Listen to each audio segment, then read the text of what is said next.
दिल्ली में भले ही असली मुकाबला आप और बीजेपी के बीच हो, चर्चा में सबसे ज्यादा फिलहाल असदुद्दीन ओवैसी हैं, क्योंकि हर जगह की तरह दिल्ली में निशाना मुस्लिम इलाके हैं। जहां संख्या ज्यादा है वहां मुसलमानों को प्रतिनिधि बनाना है। अब तक जिन दो प्रत्याशियों का ऐलान हुआ उनको लेकर भी विवाद है, क्योंकि दोनों जेल में बंद हैं और दिल्ली दंगे के आरोपी हैं।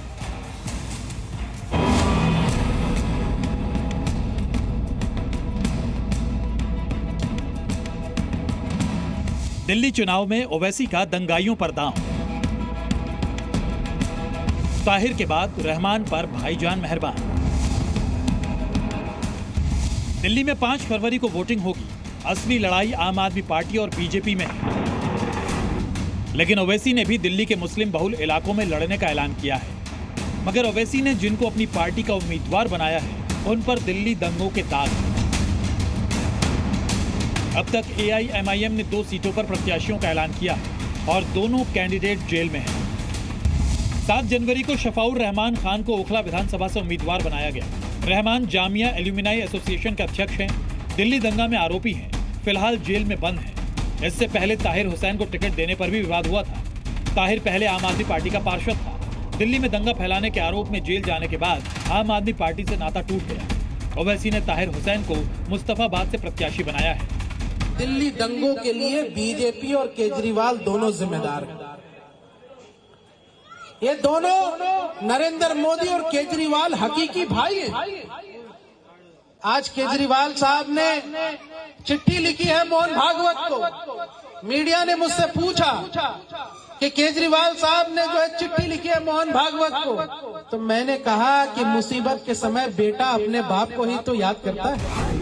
इन दोनों के बाद ओवैसी शाहरुख पठान को भी प्रत्याशी बना सकते हैं। उसके परिवार वालों ने AIMIM दिल्ली के अध्यक्ष शोएब जमई से मुलाकात की और कहा कि अगर परिवार और वहां की लोकल आवाम चाहे तो हम उसको भी चुनाव लड़वा सकते हैं। जबकि शाहरुख पठान ने दिल्ली में 2020 दंगों के दौरान मौजपुर इलाके में भीड़ पर गोली चलाई थी। उसके बाद पुलिस के हेड कांस्टेबल पर पिस्टल तान दी थी और फिर भीड़ का फायदा उठाकर भाग गए। फिलहाल वो जेल में है। अब बीजेपी ओवैसी के प्रत्याशियों पर सवाल उठा रही है, जबकि AIMIM का कहना है कि जहां मुस्लिम ज्यादा हैं, वहां मुस्लिमों को प्रतिनिधित्व मिलना चाहिए।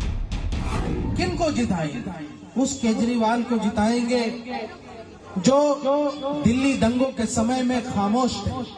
दिल्ली दंगों के अंदर अगर केजरीवाल अपने मंत्री विधायकों के साथ उस क्षेत्र में अगर मार्च कर लेते तो दंगा नहीं होता। खबरों के मुताबिक ओवैसी करीब 10 से 12 सीटों पर अपना दांव खेल सकते हैं।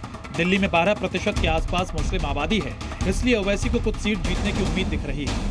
2 प्रत्याशियों के ऐलान के बाद जल्द ही कुछ और सीटों पर ओवैसी प्रत्याशियों का ऐलान कर सकते हैं। AIMIM के दिल्ली अध्यक्ष और हैदराबाद के सांसद मिलकर लिस्ट फाइनल कर रहे हैं। ऐसे में केजरीवाल की चुनौती बढ़ सकती है, क्योंकि ओवैसी की पार्टी मुस्लिम बहुल इलाकों में अपने प्रत्याशी उतारेगी, जहां अब तक आपका दबदबा रहा है। ब्यूरो रिपोर्ट, जी मीडिया।